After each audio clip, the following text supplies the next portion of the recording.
The Assistant Secretary for Indian Affairs, Tara Sweeney, now with us here on the show. Madam Secretary, it's an honor to have you on the show, and thanks so much for being with us. Thank you for having me. I'm honored to be with you. I understand you've kind of made history. You're the first female Alaska Native ever to serve as Assistant Secretary for Indian Affairs, so that's quite the honor. Thank you. Yes, the first Alaska Native.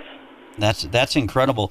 Well, talk about just this story of missing and murdered Indigenous women and the focus now that the Trump administration wants to take to crack down on this issue. Well, I appreciate the opportunity to engage in this discussion. What we're doing is taking a hard stance and being very proactive on how we address issues that are plaguing Native American communities and how we can effectively protect our women, children, and men, the people within Indian country. The President designated May 5th as Missing and Murdered American Indians and Alaska Natives Awareness Day to draw attention to these horrible acts of violence committed against our people, and we're continuing that conversation in Indian country. I know one of the things that the state legislature here in Montana has kind of been working to address, they've basically started a new task force really to kind of break down the bureaucratic barriers that might be out there, but to have a focus on it from a statewide perspective so that we can have, coordination amongst law enforcement, local, state, federal, and tribal law enforcement. How helpful do you think that will be? Because I know in particular, the BIA has faced some criticism in the past about not responding quickly enough in some of these missing persons cases. So your question is a good one, and it's the start of a conversation on how we as the federal government can improve our processes across our federal family and with Indian country, and the steps that individual states are taking to address this situation is welcome. This is an epidemic that is trending in the wrong direction, and we want to arrest those numbers. And in doing so, we held a roundtable in Arizona, a listening session with tribal leaders last week or 2 weeks ago to discuss this issue. And what we heard during that time was there are ambiguities around jurisdiction and the multi-layers of jurisdiction in Indian country, whether it's with tribal law enforcement, Bureau of Indian Affairs, Office of Justice Services, or the Justice Department. And so improving our internal processes with our federal partners is going to be key, but also strengthening our processes with tribal law enforcement and state officials is going to be a keystone for those involved in this effort to make progress in our Native communities. What do you think some of the driving factors are here? What's causing some of this, so much of this in the first place? What did you hear during that roundtable in Alaska, or what have you heard as you've been working to address this issue? Well, it's violence in the homes. You look at more than 4 in 5 Native Americans, 4 in 5 Native American women will have experienced violence in their lifetime. And what we need to remember about that is we have a responsibility to ensure that our children and our community members live in safe communities. And so through this effort, as we continue the discussion with Indian country and tribal leadership and our federal partners, we're looking at ways on how we can strengthen our family structure, the support services that are provided in Indian country, and taking a very proactive approach to violent crimes and crimes with illegal narcotics that continue to surface in our communities. Well, you mentioned one of the words I've been interested in, because we know, and part of the reason Vice President Pence was here a week and a half ago was talking about this meth epidemic that's plaguing all of Montana, not just Indian Country, but especially Indian Country as well. And I've wondered often, because what accompanies that illegal narcotic activity oftentimes is other violent crime and maybe even human trafficking. And human trafficking has been a big problem back here in Montana.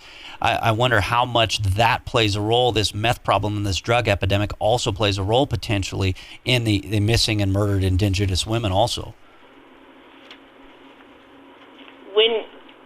When you take a look at these types of cases, you'll see that there are overlapping, I would say, indicators. And in 2018 and 2019, BIA conducted 17 different operations that led to 422 arrests, and about 4,000 pounds of illegal narcotics were seized with a street value of approximately $12 million. And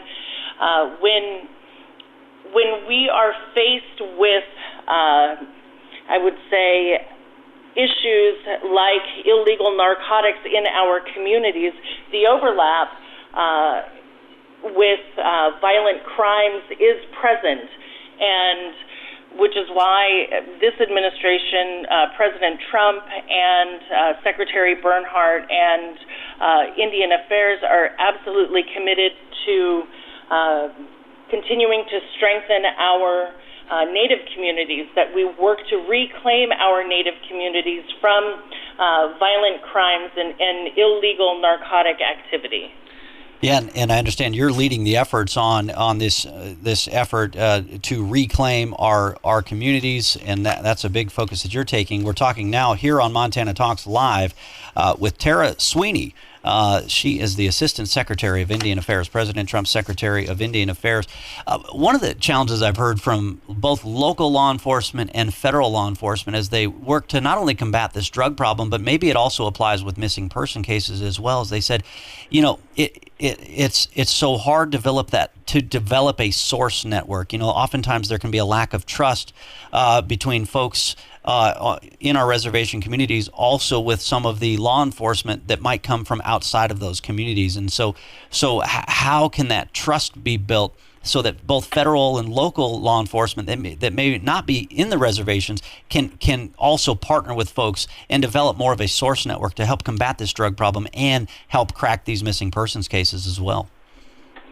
Well, I think at Indian Affairs and the federal government in general, we need to do a better job of building relationships in the communities, building relationships with tribal leadership, building relationships across the law enforcement community so that we improve our communication with each other, but also how we do outreach into affected communities and developing those relationships so that those that are falling victim to these sorts of crimes have that they are comfortable in approaching whatever law enforcement agency may have jurisdiction, or the social services arms that deal with victim services or that provide victim services,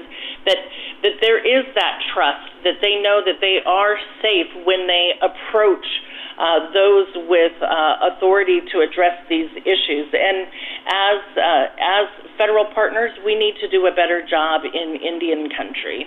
Yeah, the other challenge I've heard from some law enforcement is that the drug cartels from Mexico have also figured out ways to hide out in some of our reservation communities and also take advantage of the population as this drug epidemic plays our state and our country. Tara Sweeney, the Assistant Secretary for Indian Affairs, about a minute to go. We greatly appreciate your time joining us this morning. What else do you want to tell folks all across Montana? I think that, the partnerships that Indian Affairs has developed in Montana with the tribal communities and those that we continue to work on. We appreciate those relationships. It's important that tribal members and non-tribal members alike are vigilant and are engaged in the conversation, because we cannot do this alone. This is something that we have to do together. Before I sign off, Aaron, I just wanted to thank you. I understand that you're a veteran, and I appreciate your service. I also want to recognize that Native Americans serve at higher rates than any other ethnic or racial group in the country, and that service is also very, very important, and I wanted to recognize you both.